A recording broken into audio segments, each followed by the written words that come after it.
భగవద్గీత 2వ అధ్యాయం 5వ శ్లోకం సాంఖ్యయోగం అర్జున ఉవాచ గురూన్ హత్వా హి మహాహానుభావాన్ శ్రేయో భోక్తుం భైక్ష్యమపీహ లోకే హత్వార్థకామాంస్తు గురూని హైవ భుంజీయ భోగాన్ రుధిరప్రదిగ్ధాన్.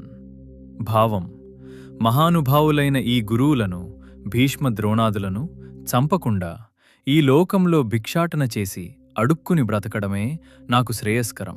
ఎందుకంటే వారు అర్ధకాములు, సంపదను కోరి కౌరవుల పక్షాన ఉన్నవారు అయినప్పటికీ వారు నా గురువులు.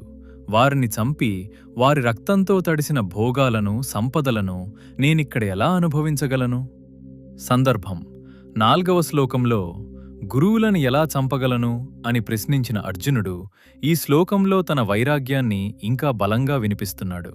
యుద్ధం చేస్తే రాజ్యం వస్తుంది, చెయ్యకపోతే అడవుల పాలవుతావు కదా అనే ఆలోచనకు అర్జునుడి సమాధానం ఇది. గురువులను చంపి సంపాదించిన భోగాలను అనుభవించడమంటే రక్తంతో కలిపిన అన్నం తినడమే అని అర్జునుడు తన ఆవేదనను వ్యక్తం చేస్తున్నాడు. రేపు మరో గీత శ్లోకంతో మళ్ళీ కలుద్దాం. Subscribe for more Gita for life.